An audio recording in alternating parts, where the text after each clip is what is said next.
We spend far too much time worried about what makes us different than the next person or better than the next person, and not enough time thinking about why we should respect the next person. We all have a story, an overarching theme that runs through our lives and makes us who we are. The problem is, we think that since each of our stories is different, there's not a lot of perceived value and shared struggle. But we have far more in common than we can imagine, and what motivates one person can certainly help us as well. The Third Lab podcast is about understanding, respecting, and appreciating the struggle that it takes to overcome immeasurable odds in order to reach your destiny. Join me as I interview and bond with some of the most inspiring and incredible people, diving into their why to get a full understanding of their being. Without each other, we have nothing. So let's go on this adventure together and take on the future with open minds and open hearts. Welcome to the Third Lab podcast.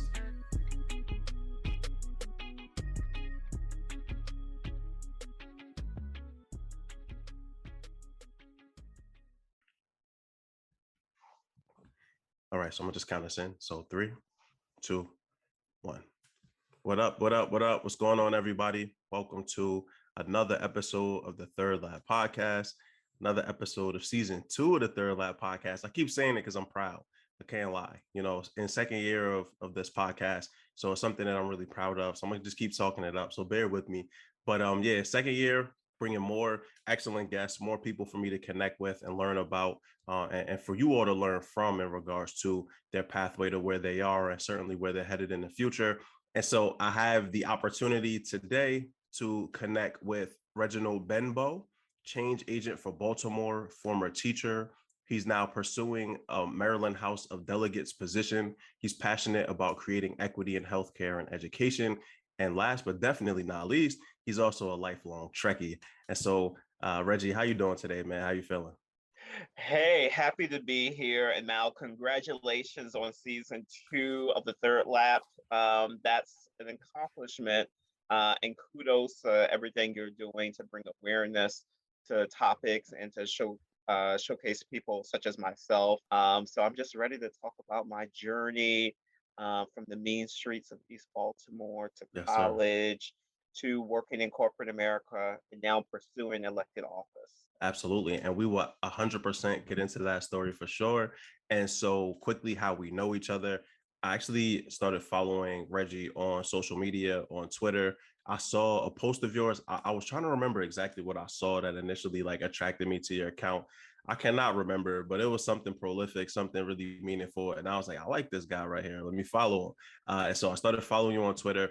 I reached out to you because I've actually been looking for some folks either currently or in the process of pursuing becoming an elected official to join me on the podcast because I want to have folks learn about that story as well. It's something that I've thought about, something people have told me I'll probably be really good at.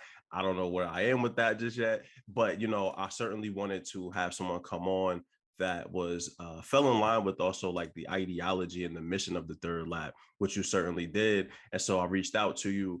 You were willing to come on the show. We had a quick conversation, little hiccup in the episode, which was my fault, but we're here now. So we only going to focus on the Hey, positive. we're here now. But yeah, so started following on Twitter. You followed me back. We've been kind of connecting and rocking ever since. But yeah, anything that you want to add about how we know each other? Hey, yeah, and I just also know your former work at KIP Philadelphia, Yep. so a part of the a movement for educational equity, and I served as a teacher in Baltimore for 3 years. I say serve purposely because Right. I think teachers are such great public servants. Yeah. So really thanks, for everything you do, especially on your social media platforms, to draw attention to the fight for educational equity, which is so Absolutely. important. Yeah, for sure. I mean, I spend pretty much every day fighting for that equity, especially amongst teachers and leaders. So yeah, that's an everyday thing for sure. And so, Reggie, man, we are at the Rep Your Hood section. You already started the Rep Your Hood a little bit, but I want to give you the space to completely go for it. Rep Your Hood, man. Where you coming from? Yeah, so I'm coming from Northeast Baltimore, the bosom of creativity. I live about a 10-minute walk from Morgan State University. Nice. So go Bears. And like, so many other people, I am born and raised in Baltimore, but I moved around a bit.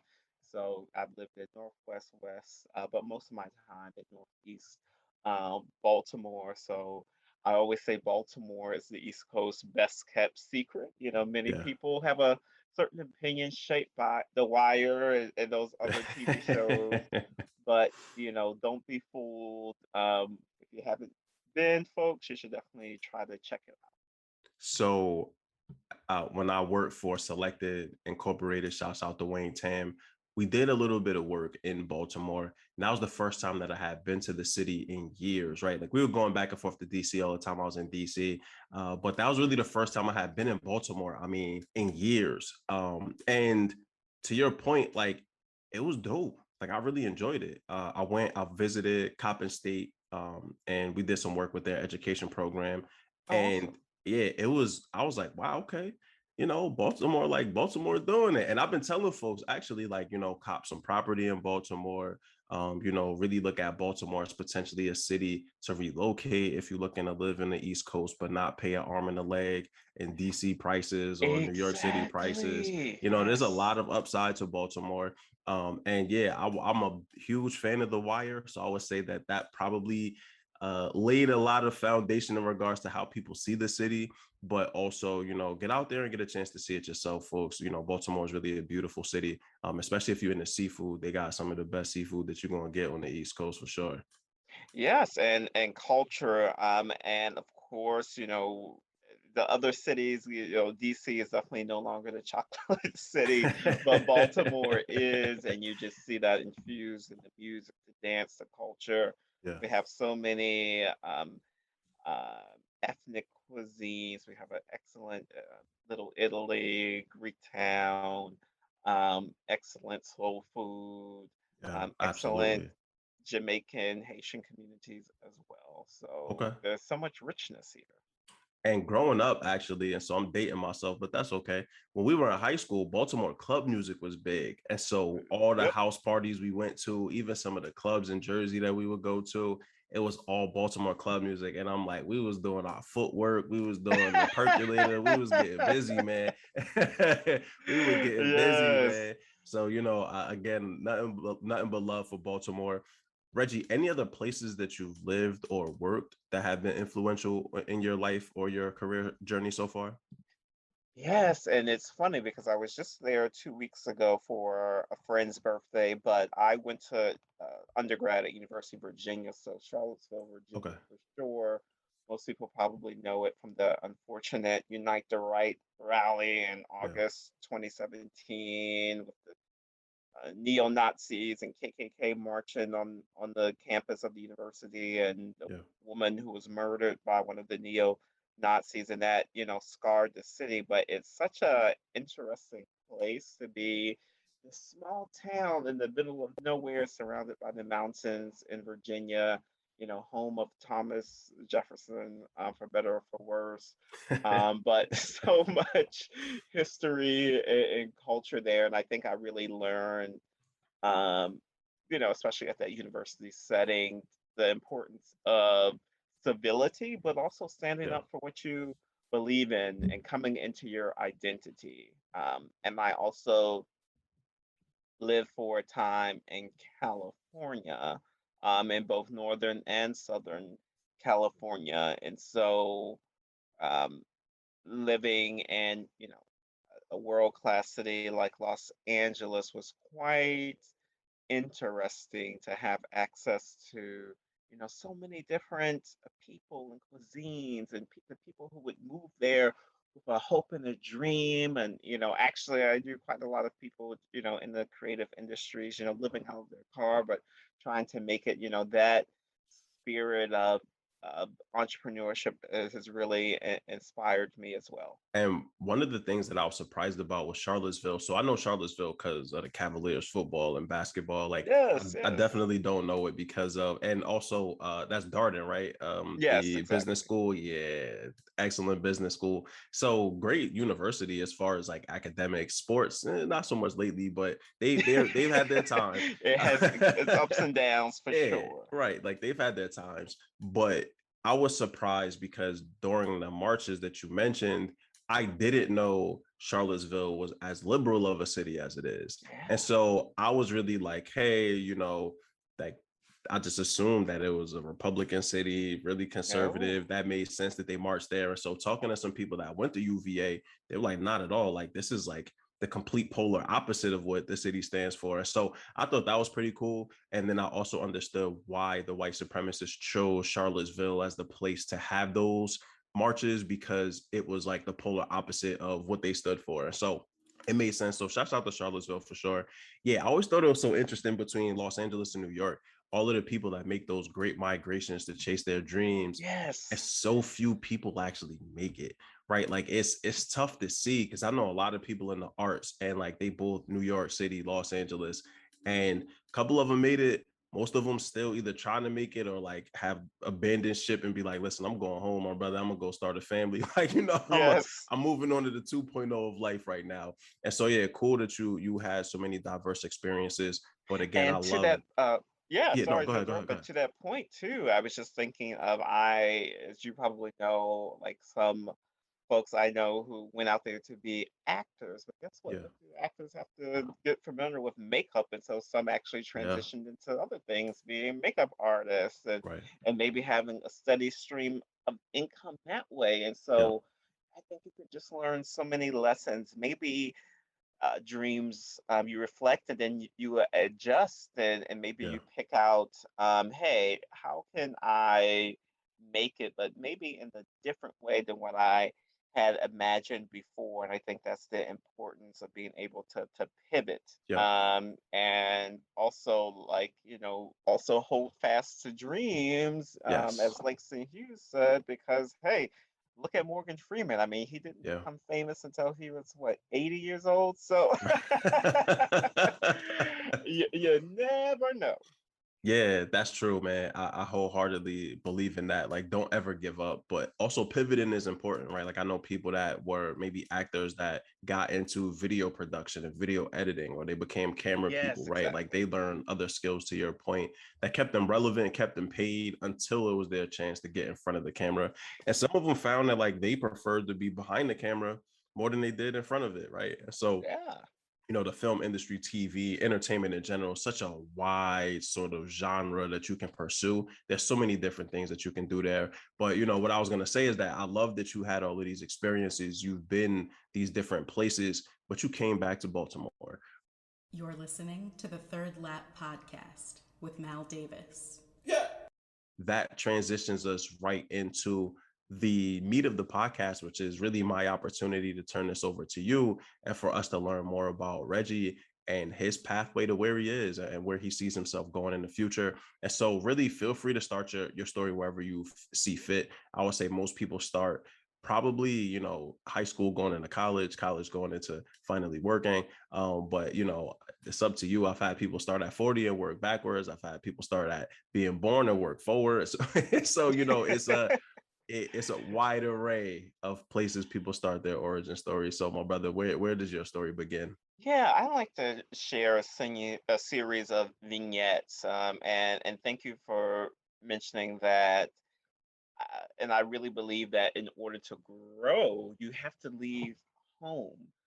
But it was so important for me to return to Baltimore because I felt a sense of connection and belonging, and also wanting to be a part of change in a place that desperately needs it. Hence, why I've launched my campaign.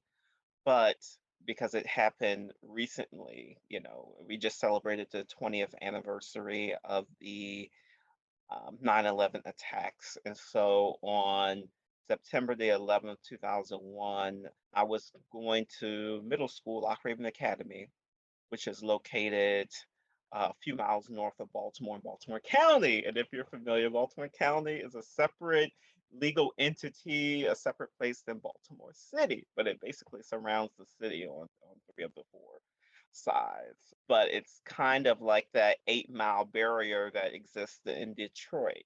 Once you cross that invisible line, the schools are better, the better outcomes, there's more tax revenues, there's just better outcomes overall for everyone. And so I was going to middle school in Baltimore County, I was actually living in Baltimore City. And so that was, something illegal. And I think we saw in Ohio where a mom was arrested and sent to jail for sending her child to a school that they weren't zoned for. But that was me. And my mother said, "Hey, we're going to use my friend's address and send you to this middle school because if you would have went to your zone school that ended up being shut down in 2007, by the way, we knew it was, just a off the hook, unproductive school, who knows where I would have ended up. Probably we wouldn't be having this conversation right now. And so, of course, in Baltimore County, the schools all caught, the cheese bus, the yellow bus to school. But in Baltimore City, after elementary school, they use the public transportation. And me going there when I, illegally, I was catching the public transportation to and from home to the school, which was about a 30-minute bus ride. And so I would have to wake up extremely early at like 6 o'clock and make the bus by 6:30 just to get there on time. But on 9/11, it was like everyone was being like, they were picking them up from school, and so I was like expecting, maybe my parents will pick me up. My mother will pick me up from school too, but she never came. So I was like, and then when I got on the bus to go home that day, like I was so discombobulated and, from seeing the trauma, we were watching it unfold in the schoolroom that I accidentally caught the wrong bus. And I thought like, hey, like, I didn't know what was going on until like it just got to a point where I'm like, okay, I mean, I was 11 at the time where this doesn't look like my neighborhood. And so I told my situation to the bus driver, said I had, to get off at the right stop. They gave me a continuance, so I had to like backtrack and then catch the right bus. And so I ended up not, school let out at 2:45. I didn't get home until 6, and everyone was worried and like, where was he? And of course, this was the era before mass cell phones and all of that. So in addition to um, 9/11 happening, my family was so concerned about where I was until I made it home and dialed up my mother and grandmother to let them know that hey, I had made it back home. But having that experience of going to an out of zone school, which I did for 2 years until at the very tail end of eighth grade. My mother was finally able to afford an apartment in Baltimore County. And so we moved, you know, to, to be, legitimate residents in like April of the school year. And then I started to catch, the school bus like everyone one else, but having that experience of being going to school like that and knowing that I was, getting a much better education than everyone that was in my neighborhood where I live, inspired me to fast forward um, almost 10 years later in 2010, 2011, when I was deciding what do I want to do after college. And so, of course, when you're in college, you have a whole host of, you know, maybe you're pre-law, then you're pre-business, and then you're pre-med. So I kind of went through that transformation when I first got there. I thought that, hey, maybe I wanted to become an architect. And then I thought, oh, maybe I want to go to law school. And so that was kind of where I was for a few years. And I thought, I really fell in love with um, Black studies, Africana studies, and politics as well. And I ended up writing my undergraduate thesis on Proposition 8 that uh, passed in California in 2008. So the intersection of race, gender, sexuality, and politics. And I thought, maybe I want to get a PhD. And then I did a summer program, a summer research program. I was like, no, that's actually not what I want because it felt so far removed from the everyday lived experience of being, a poor black and brown person trying to make a difference in the world, which was who I was. And so I wanted a job of greater purpose and meaning. And I had heard of Teach for America and had went to one of their information sessions over the years. And then one of their recruiters reached out to me pretty early in my senior year of college and said, you really should consider Teach for America. And I thought about it, went through their application process. And when it got down to the end, I said, I'll, do it on one condition. I have to go back to Baltimore. And I really want to teach middle school because I felt like that was a critical age where, as I even saw it from my own experience, in elementary school, in the fourth and fifth grade, especially, like I did really well. But what I saw from my friends were that those who were kind of like on the upper trajectory in middle school ended up doing well and going to college, and those who weren't, they just sort of languished or got worse and worse as high school went on. And so I felt like middle school was that period where you either make or break, unfortunately. It's sort of like the last chance to change someone's trajectory. Because by the time you got to high school, I feel like it's somewhat too late. It requires a lot of intensive effort, and so luckily, got accepted into Teach for America, and so didn't really have to worry about a job after November of my senior year because I knew I was going to do teaching in Baltimore. It was just a matter of where, and had my preference. And I think many people get it confused, but once you get into Teach for America, like you're not an employee of Teach for America, you're an employee of the school system or the charter network that they're partners with. So I was going to be an employee of Baltimore City Public Schools. So I still had to get hired by my school that I was actually going to teach at. So I still had to do a round of interviews that spring. And I went on an interview and a school visit to this school called Academy for College and Career Exploration. And it started out as a high school. And then the year that I visited there, they added a sixth grade. And so this sixth to 12th grade model was becoming more and more popular, really as a cost savings measure. And so next year they were going to have a sixth and seventh grade. And so my job was going to teach the sixth and seventh grade science if I got hired there. And so everything went well, and I took the offer. And so in August 2011, I started teaching middle school, sixth, seventh grade science, which, I totally didn't study the biology or earth science in college. I only took like one science class, but, we had the curriculum, had very little resources, but I had a lot of grit and determination to make that happen. And then things, for me at that moment came like full circle. 10 years after, my mother had, you know, made it work so that we could use her friend's address as like now, hey, I ended up as a Baltimore City, not Baltimore County, uh, middle school public teacher.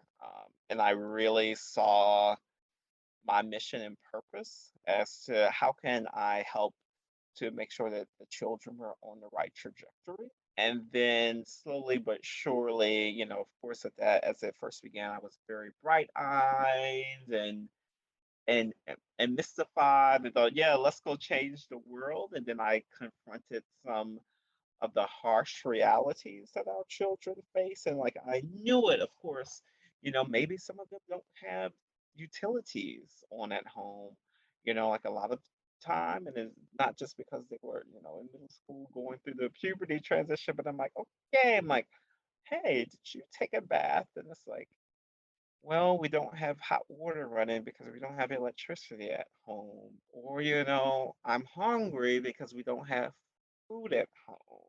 And, that resulted in, behavioral issues, there were clearly mental health issues. And so our students, through no fault of their own, the cause is poverty and systemic and structural issues that they were encountering. And it just made me realize that, hey, students are only in school for 7 hours a day. You take away 30 minutes for lunch, then you take away another 20 minutes for class transitions. They only really have 6 hours of instruction a day. So you mean to tell me what happens in 6 hours a day can combat what happens in the other 18 hours a day when they don't have instruction and when they're at home for, at least 17 hours a day?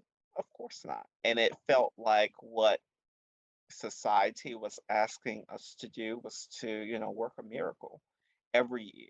And then you mean to tell me that they go home, for 2 months and a couple weeks every year for the summer break, and then you have summer learning loss.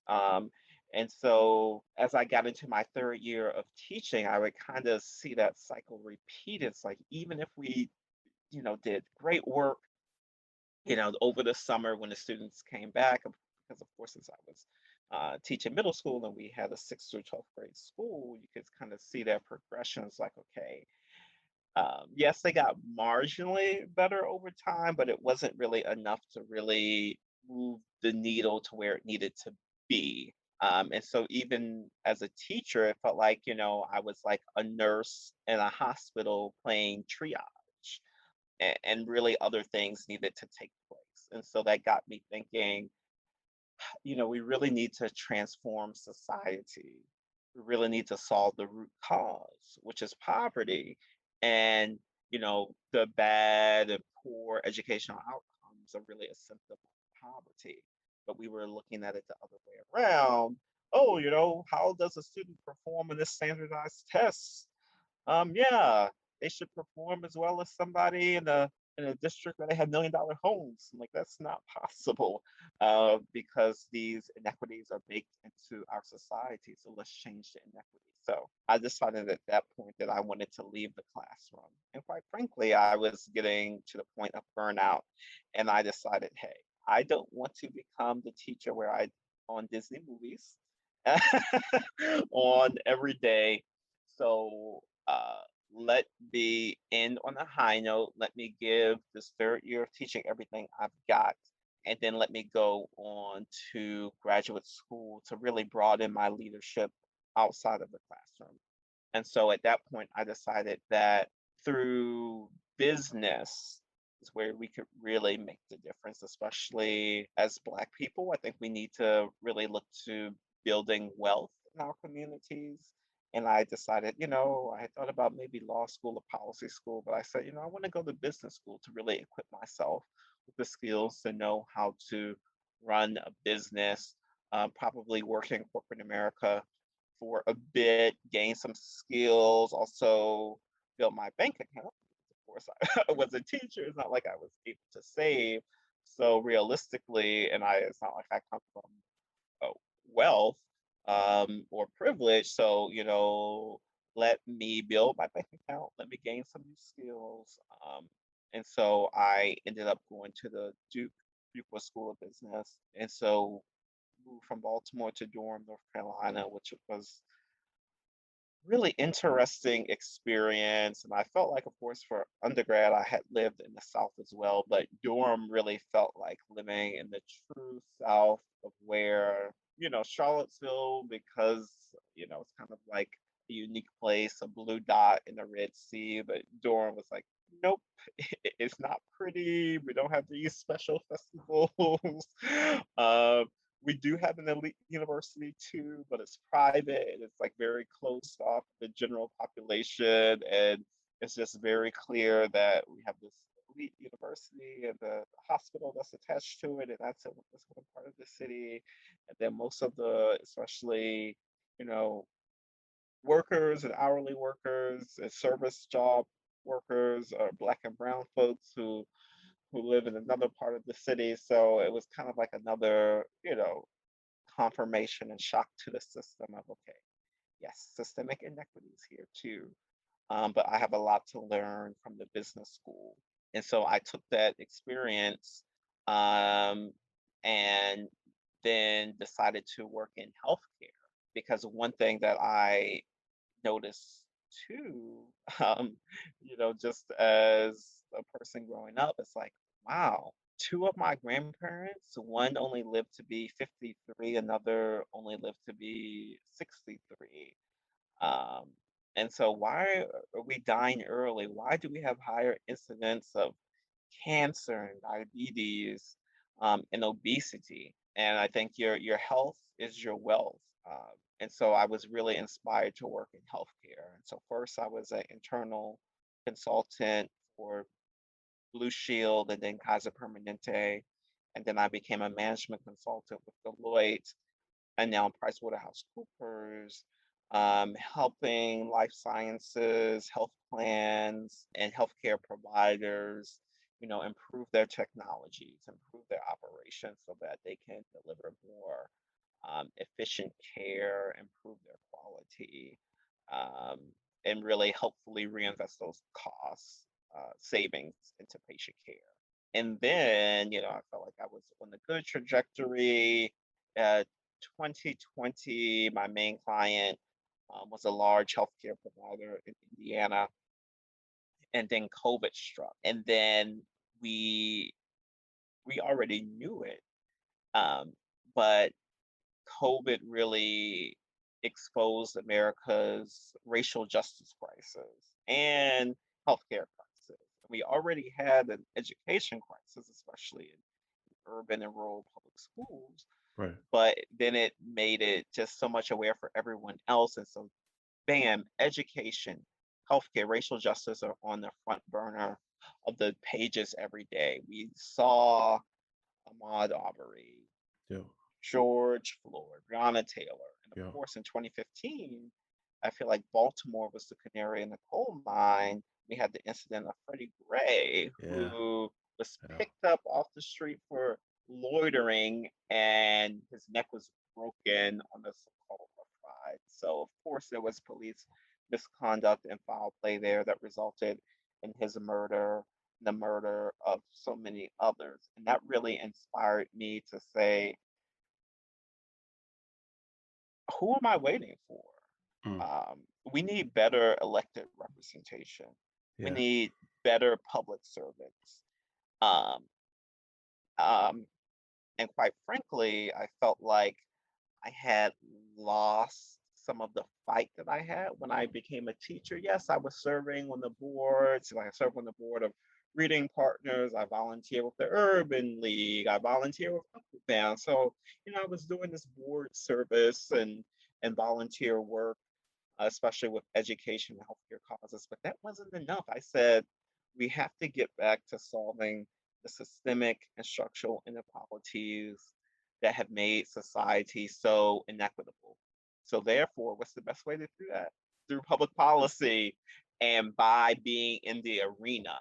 And where so much change happens is at the state legislature. People, of course, the news media usually focuses on Congress and or the city hall, the things that we hear about Biden, you hear about the mayor, but where most of the policy that's made that impacts us on the daily level happens is in the state house. And you see it.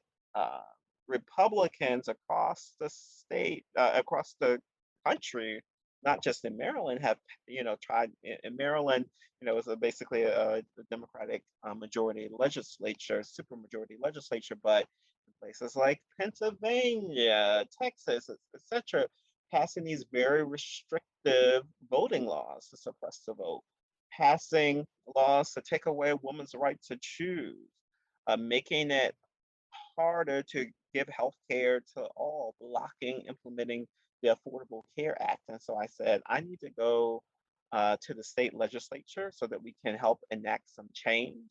And in Maryland, although we shouldn't be just lulled into a sense of false uh, complacency just because it's Democratic control, there's so much work to do. This is the richest state per capita uh, in the nation. Of course, we have some of the wealthiest cities and suburbs like Rockville, Howard County, Columbia. We know Prince George's County is sort of the wealthiest county with a majority Black population. But then we have some of the poorest zip codes as well in Baltimore City on the Eastern Shore.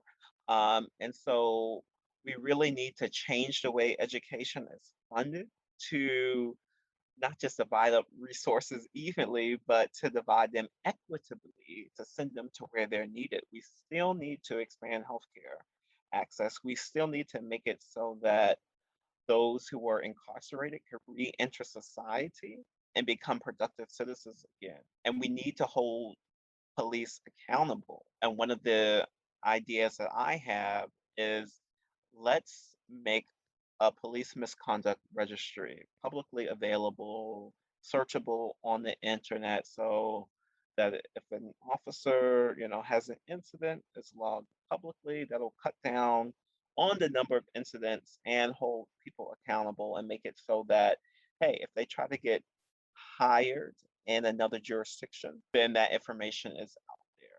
And we need that to happen at the national level as well. But as you can see, it's so hard to get things done in Washington. So we need to do everything we can at the state level.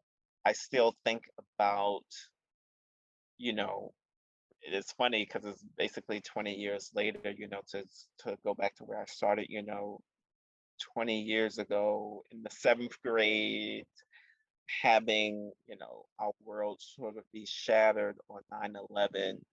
And then 10 years later, starting my career as a teacher. And now 10 years later after that, starting this campaign for the state legislature. I'm like, okay, where was I 20 years ago, 10 years ago? So it's been a fun journey.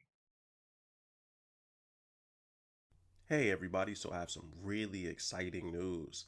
The Third Lab podcast is actually expanding, and so I'm in the process of putting together a co-authored book called The Third Lab: Transformational Stories of Life Experiences That Make Us Better. And this is a great opportunity for anyone that's looking to get published for the first time, or if you've been published before, this is a great opportunity to, well, not have to write a whole book yourself. And so if you're interested in learning more about the product, the program, the opportunity, feel free to reach out to me at maldavis21@gmail.com, or feel free to reach out to me through the socials for the Third Lab. Really excited about this program, really excited about this opportunity, and really excited for you all to come and join me. So again, if you have any questions, want to learn more, feel free to reach out to me at any time. Each one, teach one. We all learn together. Peace. Man, I love everything that you just spoke about. We have a lot to unpack here. So first, I want to start with a moment of silence for all of the folks that we lost in 9/11, all of the emergency responders that we still continue to lose from the residual effects of cancer and all the other things that have happened in regards to like mental health crises of seeing all of those people pass away. So just want to take an opportunity here just to have a moment of silence for all of those folks. And again, our thoughts, prayers, feelings, emotions are with those families that have had to really get to the other side of that. And I was in Yes. Jersey when 9/11 happened. So I knew people who lost family members, lost friends. We actually, where we lived in New Jersey, we were able to look across the river right at the city, and you couldn't see the buildings, man. Right. Like, it Wow. doesn't get any more real than that. And so, I think that collectively across the country, this had a humongous impact on how we move forward for sure. But also, I would say, like, to the people that I know from South Orange, Maplewood, Essex County, New York City, that really had to kind of see that stuff firsthand. It was deep. 20 years fast forward, we're still kind of dealing with some of these things and the residual effects of some of the policy that came out of that ultimately was used to fight domestic terrorism and global terrorism, but has also been used against us in the hands of the police and things of that Yes, nature. And so, exactly. Militarizing the police. exactly. Right. And so when you mentioned, that public registry or public database, I'm like, yes, sir, we need it. We need it. Right. Because accountability is the thing that I feel as though so many folks are trying to run from. Right. Like people equate cancel culture to this negative thing. But in my opinion, cancel culture is called accountability. And really, there's nowhere in life you aren't held accountable for your actions. And so, that public registry, I love it. Wanted to go back to TFA. So I actually applied to TFA, made it to the final round. They did not choose me. I was super salty. I was really mad because I was actually looking at moving to the indigenous people's reservation. So they gave priority to folks that wanted to teach on reservations. And I saw that as a great opportunity to learn more about the indigenous peoples of America, man. Like, I've always had Yes. such a high regard for them, always saw their plight of like, the Trail of Tears and just how they were eradicated systematically in this country and sort of replaced by Europeans as one of the greatest travesties that has happened on this globe, but it's not really talked about, right?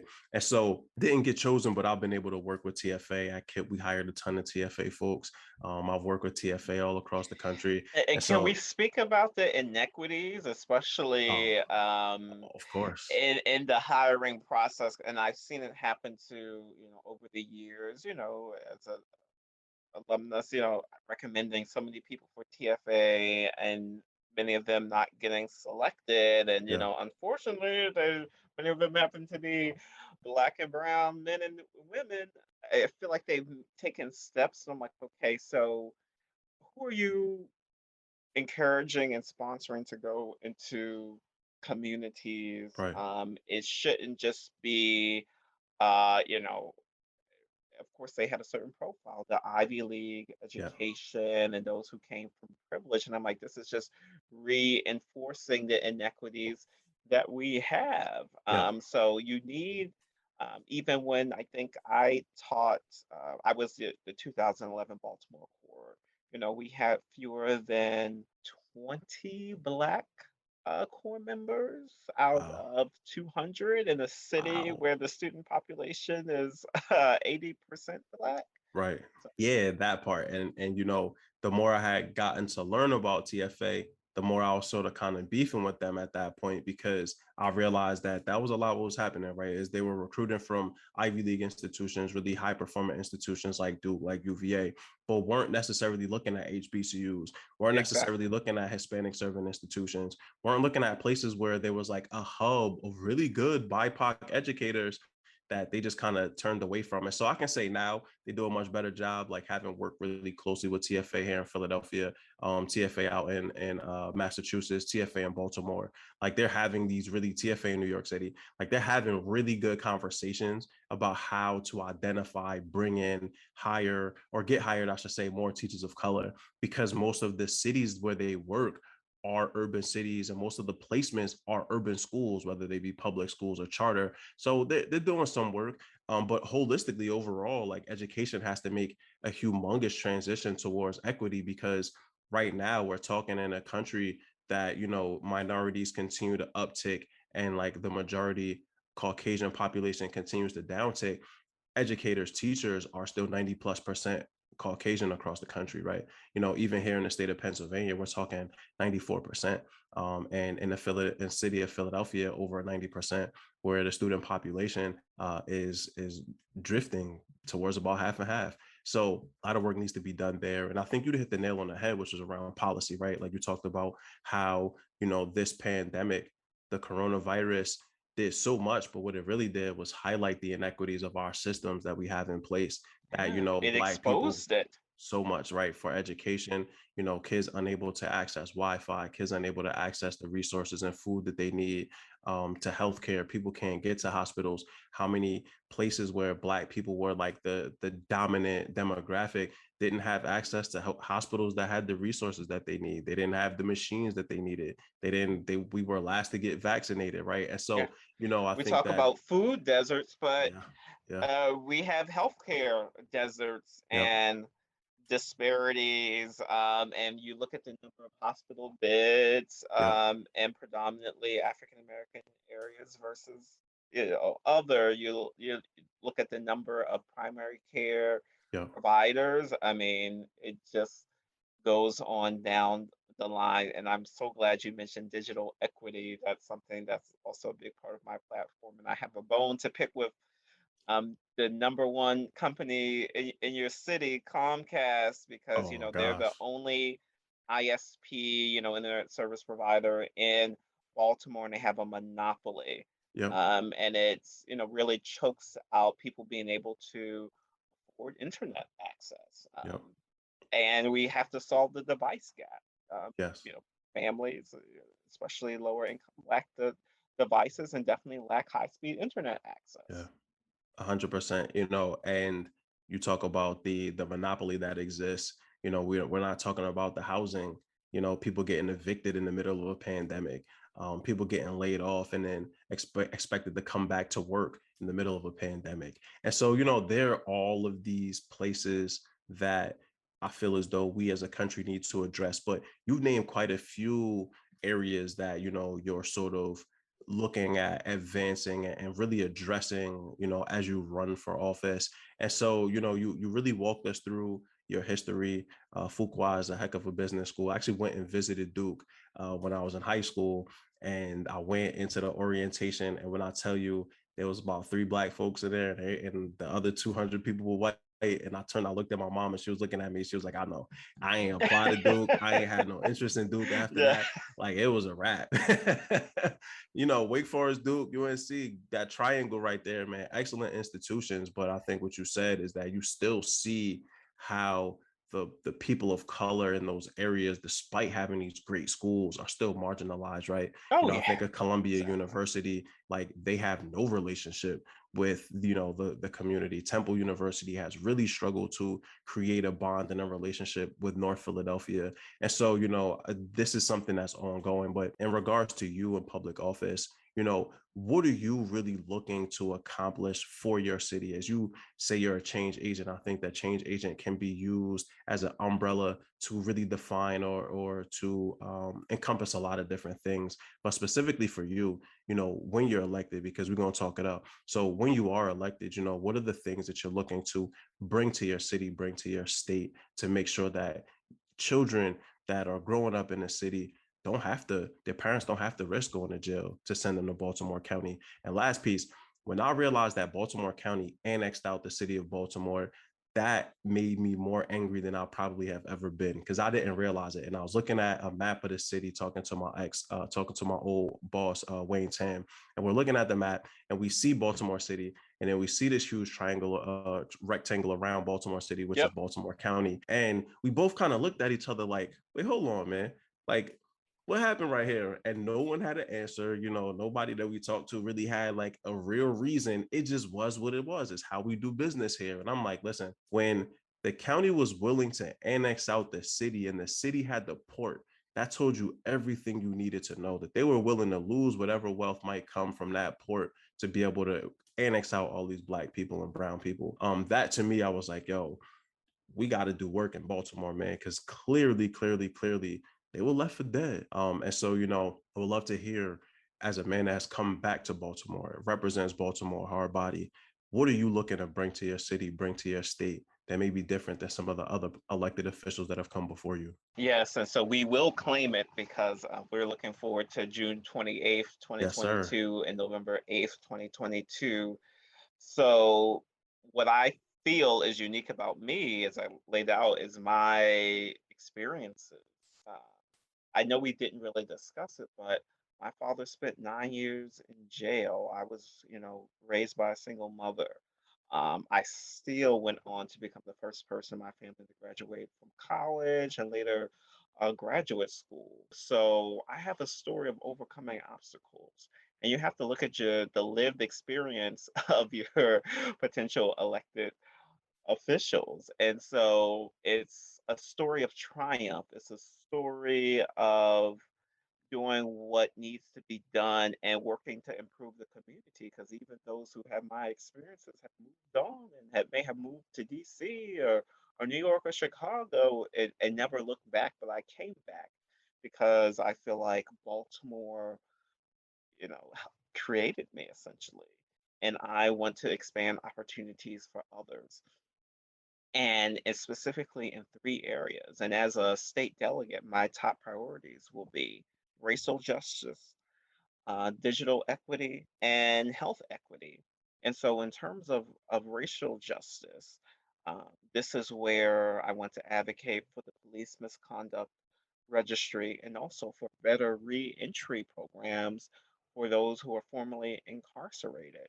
And also, as Maryland considers to legalize marijuana, we need to make sure that we have a reparations program set into place that a certain amount of the tax revenues generated from the sale of cannabis go to the zip codes that had the most people convicted for marijuana offenses when Talk it was about it. illegal.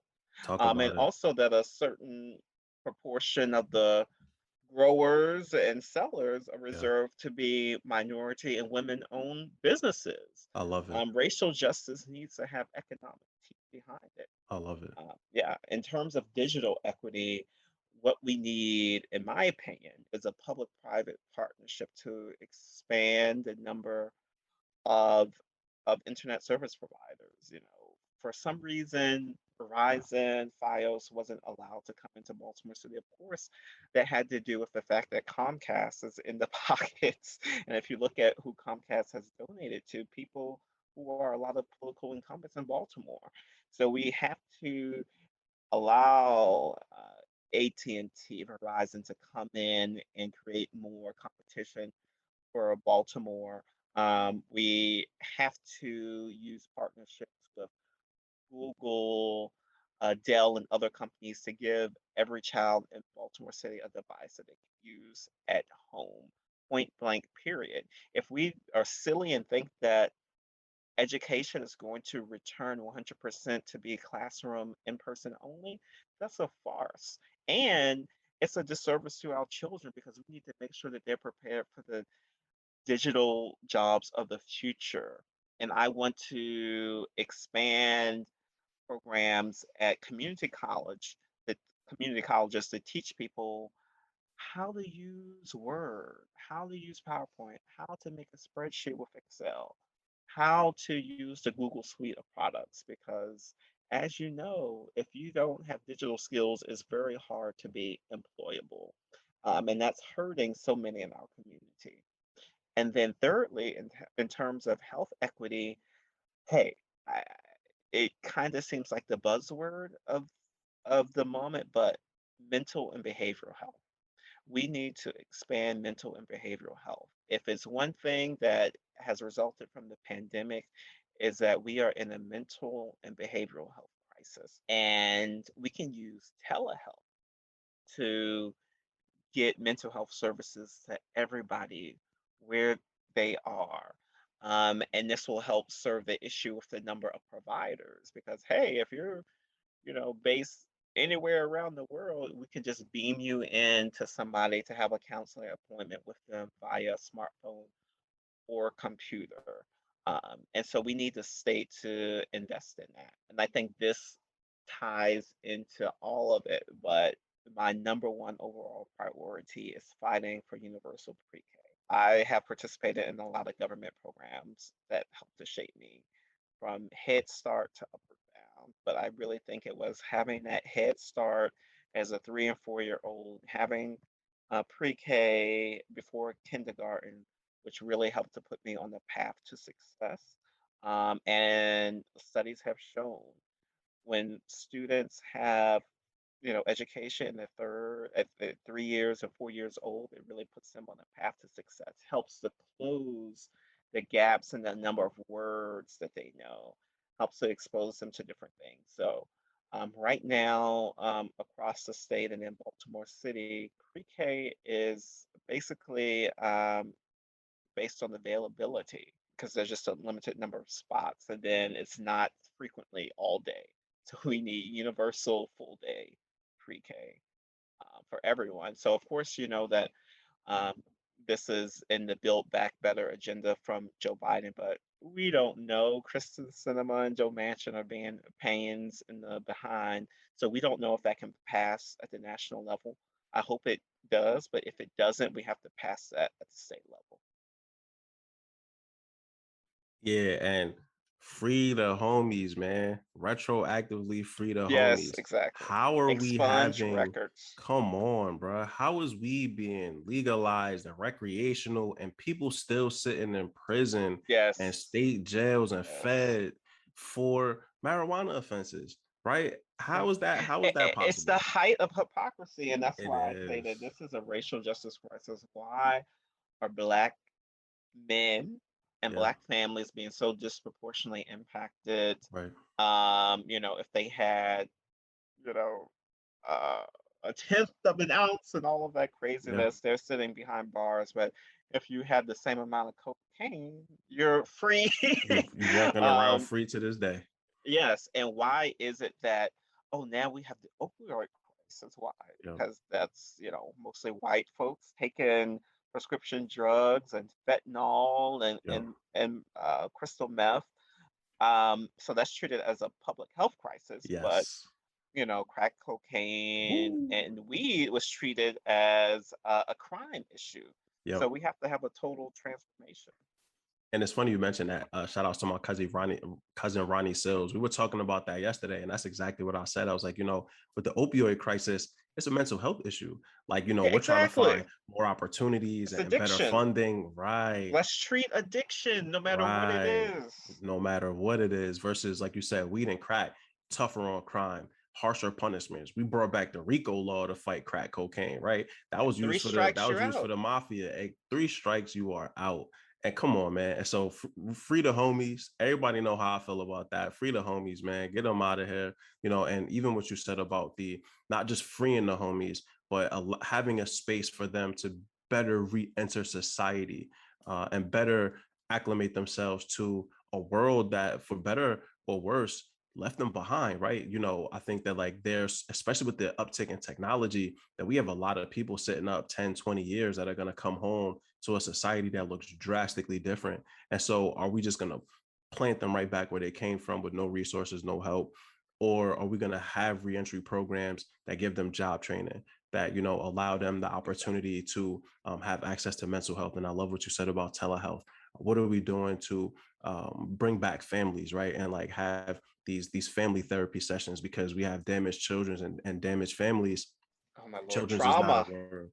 Trauma, all of those things. And you mentioned it with your students, right? We have our urban students, our kids in the hood, living through trauma every single day. And we keep telling them that education is the passport, right? Well, when Malcolm X said that, it was in a grander context. It wasn't just a specific piece. We were In the leaving out the vacuum. context, right? Exactly. And so, definitely free the homies. And the digital access is 100% important as well. We saw that here in Philadelphia.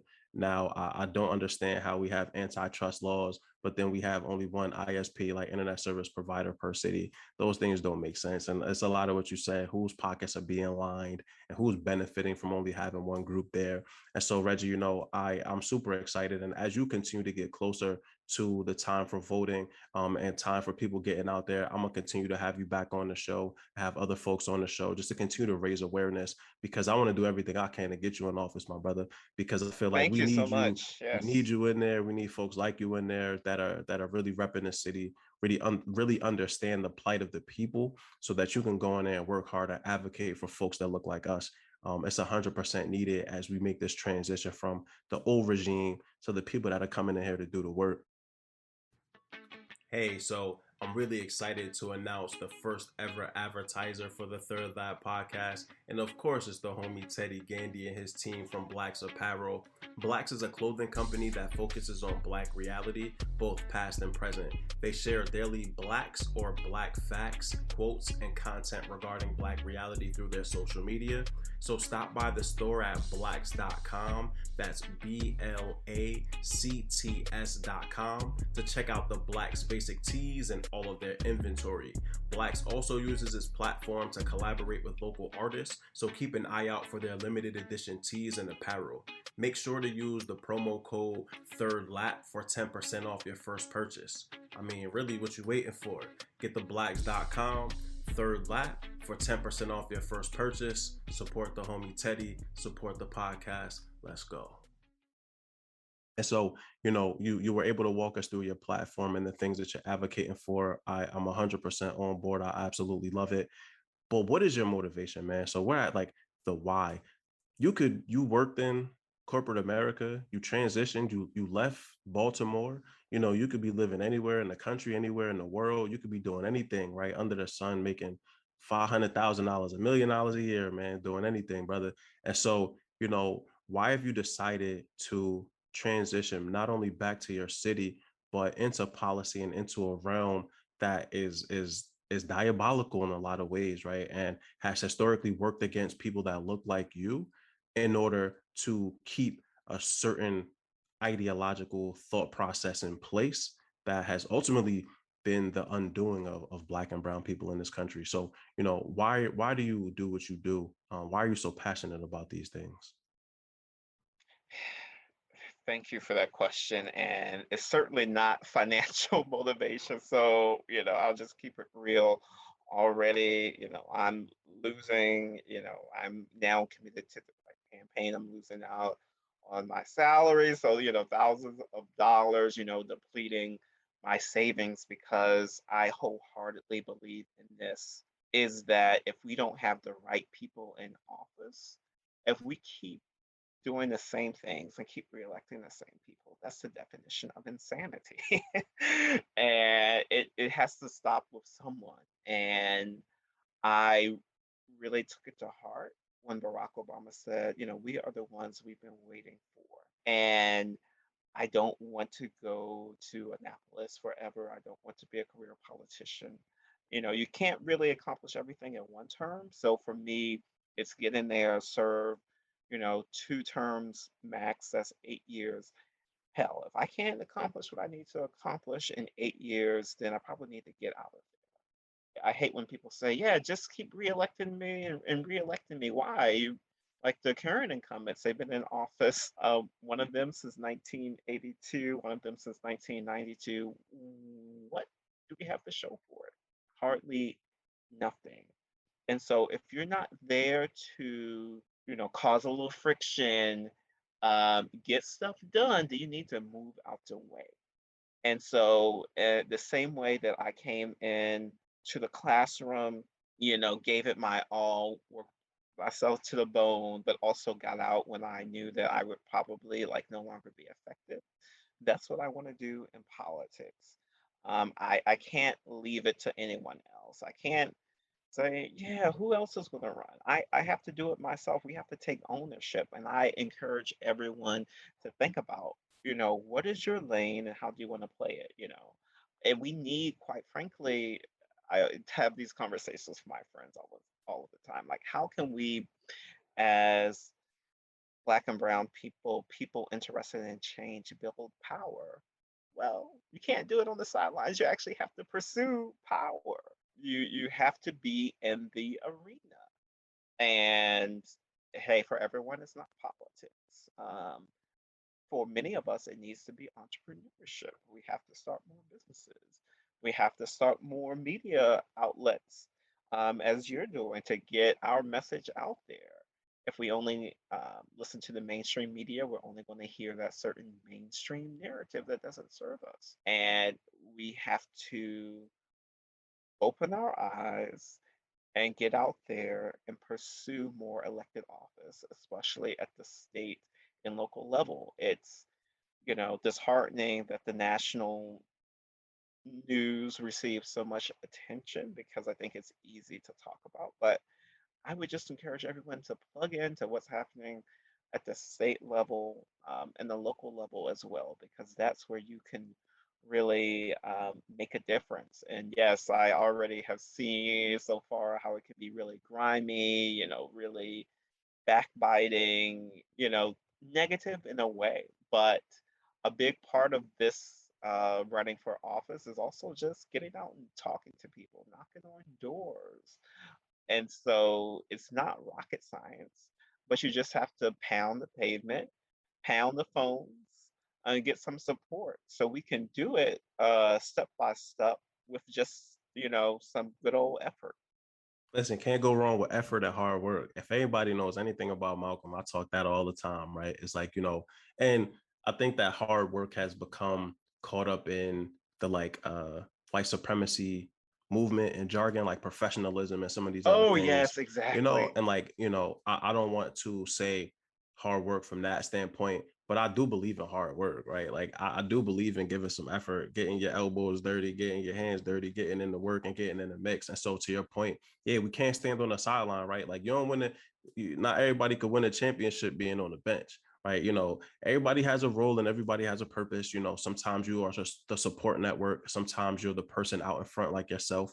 But, know your purpose, know your vision, know your role, and give 100% to that capacity. And so, Reggie, it's just been great learning more about you, man, and, learning more about your story. I hope that someone hears this or multiple people hear this and see a pathway for themselves to where you are, right? Whether they're a kid coming up, whether they're a professional right now saying, hey man, I've been thinking about a transition, whatever it may be, like your story is going to impact so many people. And again, like I said, as you continue to get closer to these times where folks got to get out and vote for you, we're going to keep having you on the third lap. We're going to keep doing these things because, you know, Thank you, I, brother. I wholeheartedly believe that this is how I give, right? Like I can't vote for you, but I could damn sure give you a platform to keep talking, my brother. And they can't shut me up, right? Like, you know, I'm not mainstream media, so they can't tell me what to do over here. So we're gonna have some good times on this one, man. But you know, thank you again for sharing your why and sharing that vision of, you know, what ultimately keeps you pushing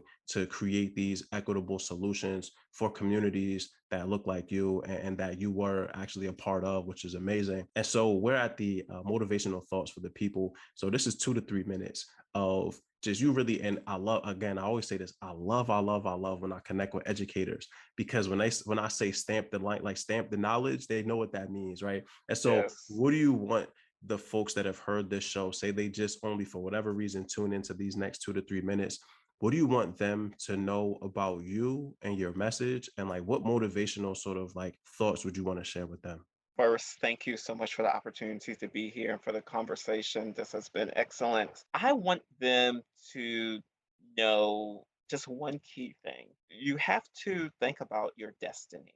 So, when I was a teacher, I had a big sign, a poster that I made that said, "You control who you are and what you can become." And I really believe that. I think that we each have a destiny and you just have to embrace it. And one thing that I've been working on myself is letting go of fear. And I know, it sounds like maybe cliche or silly, but I think fear holds us back from taking risks. Fear also prevents us from fully embracing our destiny. Like, hey, I'm human. I'm going to tell you, I thought about, wow, what if I invest so much into this and I don't win? Then I'll kind of be, I may be embarrassed. And then I had to realize, like, well, that's fear is preventing me from fully embracing my destiny because it's allowing me to say, oh, I can just give it a shot. I'm trying, but then you end up not going all out for it. And so I had to do some internal coaching on myself last week of like get it together, fully embrace it, and pursue it. And so that has really helped to encourage me. And so I want people to know that, hey, I'm a progressive change agent for Baltimore committed to racial, digital, health, and educational equity. I grew up in the same uh, neighborhood and still live here, you know, 30 something years later because I really believe in our collective and shared destiny. Um, that a place like Baltimore that has been written off, well, we can come back and we can do better. And we're better than our current outcomes.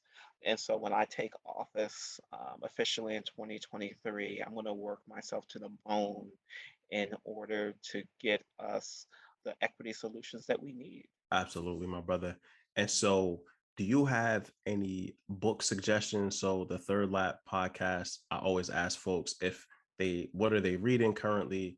What are they reading in the future? What would they suggest in regards to reading? But then also, I've expanded this to multimedia. So, are there shows that you watch, movies, anything that brings you joy that you think the listeners could really gain joy from as well? Yes, so my book recommendation, and I'm holding it now, So you're is reaching for is it. the Nickel Boys by Colson Whitehead. I think it won some type of award, but it is an excellent novel that speaks to racial inequity as well as hope as well. And so I read, this is one of my commitments to myself. I read at least one book a month, and Yeah, whether it's just like 10 pages a night to get me through the book, just to stay current. And so I highly recommend the Nickel Boys.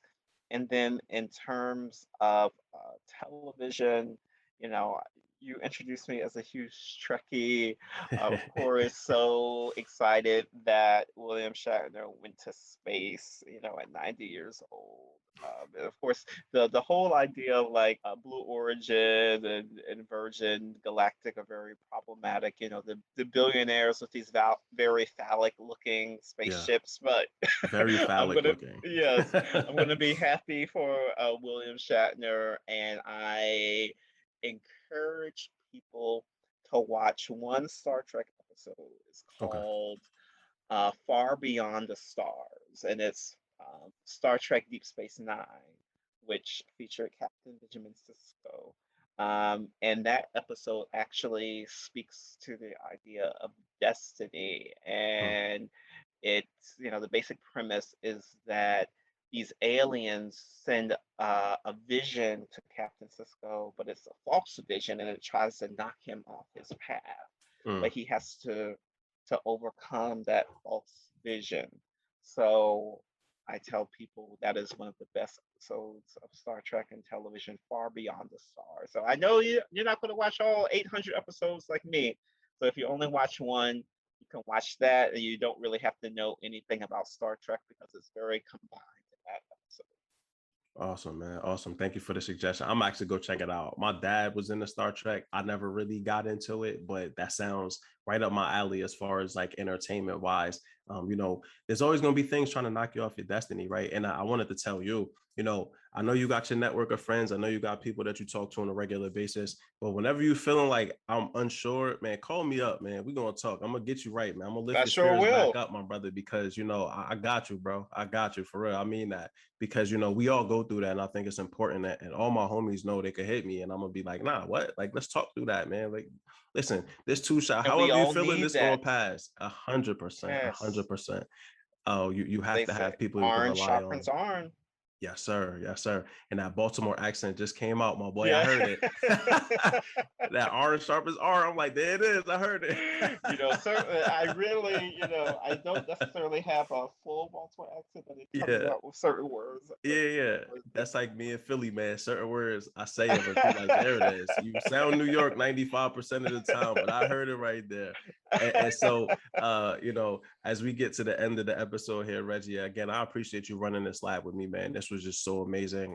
Being able to learn more about you and your story and what you are looking to bring to Annapolis and to your city of Baltimore. And I'm so excited for you and so excited for the next 8 years, because we're gonna talk it all up, right? Like, you're getting elected, you're getting a second term, and in those 8 years, you're going to be able to transform your city into what you envision, along with other folks that have similar visions for this work as well. And so, as we get here to the end, if people want to connect with you on social media, learn more about your platform, learn more about you in general, be able to donate and support, how do they go about doing so?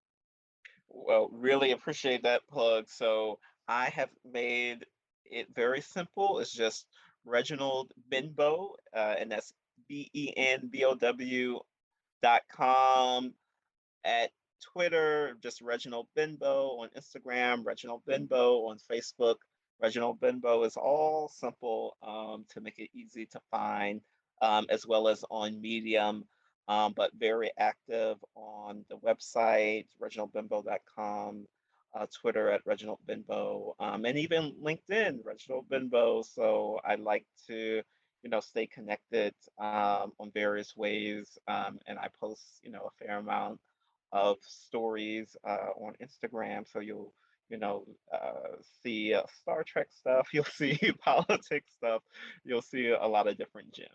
Yeah, folks, follow this brother. Go to the website, support. If you live in Baltimore, if you live in Maryland, get out there and vote. Support this man. If you have family and friends out there, Thank share you. this Thank you. episode with them so that they get an idea of who he is as a person, right? Because, to your point, and I love what you said earlier, and I didn't really get a chance to like circle back to it until now, but who is the person you're electing as a person, because that's who they'll be when they get into that elected office, right? Like, a lot of times we're looking at these corporate former CEOs. We're looking at people that have made millions of dollars. We're looking at people that have never really invested in the community. They never really served before in a real capacity. A lot of them silver spoon babies. They were provided Yes. opportunity after opportunity. But what do you think they're gonna do when they get elected, bro? They're gonna keep pushing forward the same agenda. And like you said, the definition of insanity is doing the same thing over and over, expecting a different outcome. And so if we're electing the same types of people over and over, and there's a whole conversation that needs to be had about term limits and all of these things, Oh, but if we're electing the same people over and over again, how do we expect anything to change within the infrastructure and within the confines of the United States? It just won't. Right. And so, get out here, also be agents of change by leveraging your vote. Voting is important. Voting matters. I think the Republican Party, the GOP, Donald Trump did a really excellent job of a smear campaign of voting and making it seem as though your vote doesn't count. And no matter what, they're going to cheat and take the election and blase, blase. Don't fall for the hype. I am not a part of the media machine, as Reggie said. I'm here to tell you your individual vote matters, and collectively, our votes can change the world, can change the United States. Get out there and vote. And so, Reggie, we made it. You ran your third lap, my man. Congratulations. I appreciate you. So excited for you to get elected and be like, y'all know that, brother. I had him on the show. and we have to bring each other along because I Yeah, feel like there's like, can tend to be like a, transactional relationship, but absolutely. our success is tied up. So hey, I'm going to highlight you. I'm going to showcase you. I'm going to promote you now and in the future, and not I just say, appreciate oh it. yeah, let me just go with the Baltimore Sun now and all of that craziness, because we have to promote our own and those who share our values. And that's such Yeah. a great point about authenticity and looking at the experience, like Corey Bush out of St. Louis, excellent woman. And you see she's, her lived experience as a single mother who was, homeless at one point, a Mm, nurse who, and now she's bringing all of that experience to Congress. And she's the one who slipped out on the steps in August and forced Biden to extend the eviction moratorium until the right. Supreme Court overturned it. But it's Of because of her course. experience. So Right. pay attention, people. And I feel like, people think, oh, I need to research all the candidates and all of that. Like, no, like it's not rocket science. You just need to Yeah. go in there and vote, Right. period. Right. Absolutely, man. Trust in the process, trust in the system. It's the only system we have. So, until we create a different system, we gonna have to figure out how to work this thing and make it happen for us. And by us, I mean Black people, I mean people of color, folks that have been systemically marginalized throughout history. We couldn't always vote. People literally died for this opportunity for us to be able to leverage this. As a person, I didn't always vote, but at this point, thankfully, my wife, she's been on my neck about it. Like, Malcolm, you got to do Excellent. more. Don't talk Yes. about it. Just go Yes. out here and do it. So shout outs to Alice. Everybody know how I feel about her though. But yeah, shouts out to my wife for always encouraging me. My mom too. My dad took me to go vote. I thought we was buying sneakers one day years ago when I was a little kid. He would take me randomly to go cop sneakers. He was like, yeah, come with me. We're going out. He wouldn't tell me where we were going. He took me to go vote. And I never forgot that, man. I was maybe like 10 or 11 years old. And so, it's That's important to amazing. get out here and exercise and leverage that right that we did not always have. And so, Reggie, we are at the end of the Third Lab podcast. Again, I really appreciate you, my brother. Any last words that you want to share with the people before we log out? Hey, I encourage everyone to find your why and find what Absolutely. motivates you. And it's okay to just do small improvements on a daily Yeah. basis. And we may not agree on everything, but please, check out my website, reginaldbenbow.com, and learn more. Go to the website, reginaldbenbow.com. Y'all going, man. I'm gonna promote it. It's gonna be on social media. I'm gonna bombard y'all with it. So y'all don't have a choice but to go. Follow him on socials, connect with Reginald. If you have any questions, connect with me. I can connect you with him if you can't figure it out. If y'all not as equipped with social media, I got you. I'll help you out. But yeah, Reggie, I again just am so excited and elated that you are in a position that you're in. And if you're again ever feeling as though, man, why am I doing this? Hit my line, brother. I'll talk to you. I will remind you. If I gotta play this episode, I'm gonna just put the phone to the speaker Hotline and play the bling. episode over, and there it goes. You know what I mean? Hit me up, man. But keep doing this, the work that you're doing. Stay on the mission and the pathway that you're on. Think about your grandparents who passed away before their time, arguably. And think about all the other people that have had similar life situations and circumstances.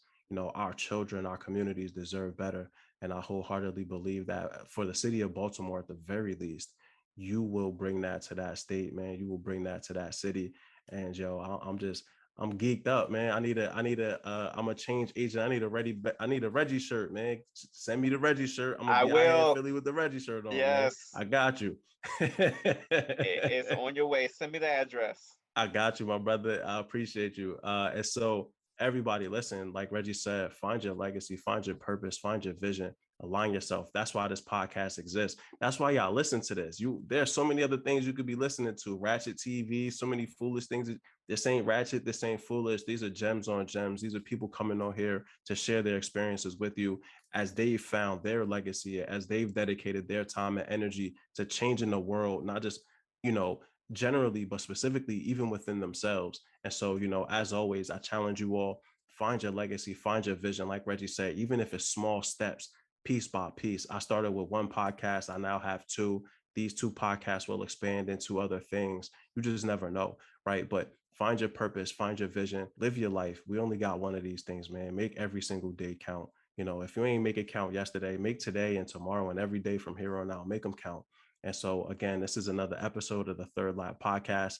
I am your host, Mal Davis. Each one, teach one. We all learn together. Peace. Thank you for tuning into another episode of the Third Lap Podcast. This is your host, Mal Davis. Please visit thethirdlappodcast.com for more information about the podcast, about our guests, and also to see our reading list.